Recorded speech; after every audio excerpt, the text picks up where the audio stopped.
James Carter TV, and the Philadelphia Eagles just upset the Washington Redskins as I predicted in my week 1 predictions video. You see why I'm reliable now? I'm now 11-4 in my week 1 picks.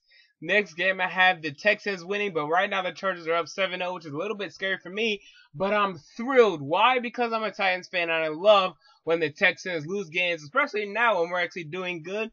Maybe. I'm not going to go out on a limb, but I'm just going to say maybe. But let's get into the game recap. Philadelphia Eagles, they won by 6 points, but it was still much farther than that. It was still a much more dominant victory than the score would suggest. It was just a late comeback by the Redskins, a really stagnant offense by the Eagles. I think they really just stopped trying and on offense and defense late. They stopped trying. Chip Kelly has to realize, though, you can't do it. Go to college. I mean, hell, well, look what you did in Oregon. Oregon, you guys run up the score. Fine, do that here if you have to. Because the second half, it got a little shaky. You held on for the win, so that's good. But just know in the NFL, teams will come back just like that.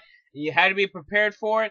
But in the first half, the Chip Kelly offense looked absolutely fantastic. They put up 26 points. Really should have put up 33 points because, I mean, first drive of the game, Michael Vick and the Philadelphia Eagles were driving down the field.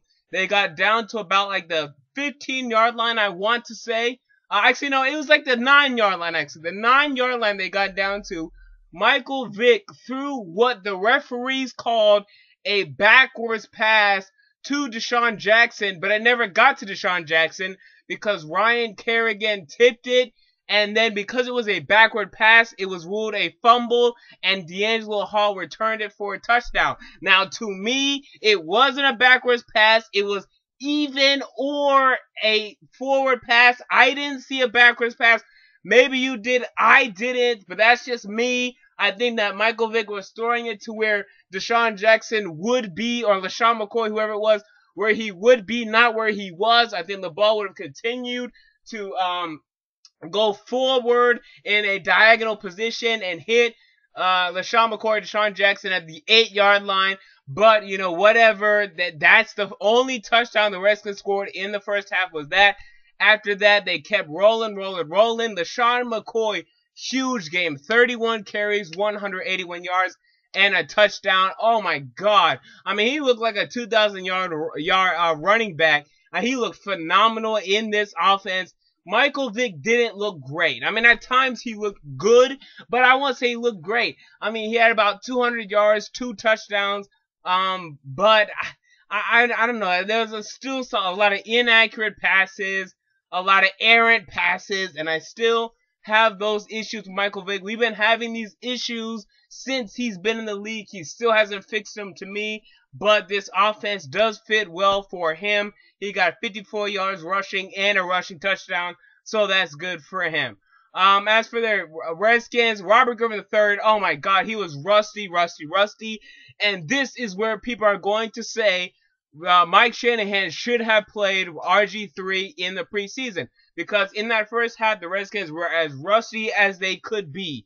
I mean, RG3 threw an interception in the first half, and then threw another interception in the beginning of the third quarter. I mean, we never see this from RG3. This is a guy that I believe threw 5 interceptions the whole season last year, wasn't it? Or something like that. It was very low. I think it was 5 and about 20 touchdowns. Already 2 interceptions to start off the year. Not good for RG3.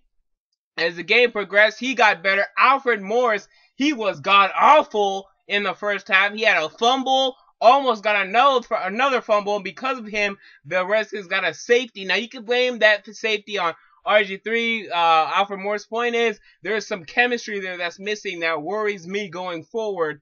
But, you know, the second half, they came together. Roy Halou came in the game, played better than Alfred Morris. Alfred Morris did get a touchdown. I'm still not impressed by Alfred Morris. I'm still de-impressed, if that's a word, unimpressed with Alfred Morris thus far. But still, Redskins have some work to do on defense. I mean, they look old, they look tired. Maybe it's just the Chip Kelly offense. Maybe that offense is so good that they're going to give problems to the team all season.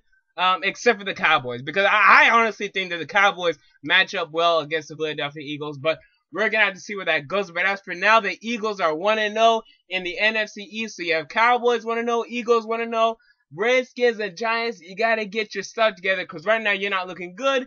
But we're going to see what happens week 2. Now, I'm not going to review tonight's game because I'm going to be too tired for this. They delayed kickoff for 10, 15 minutes.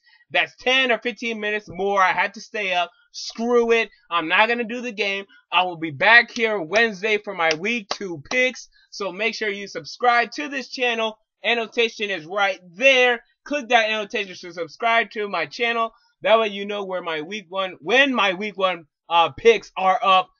James Carter TV, what do you think about this game? Comment down below what you think, please. I mean, I want to hear. I want to know what you believe. I picked the Eagles for a reason. I like the Chip Kelly offense. They used it well. Will teams figure it out? Hopefully, because if not, the Eagles could be in the playoffs. I'm saying it. So there you go, James Carter TV. Check me out next time. I'll see y'all later. Peace.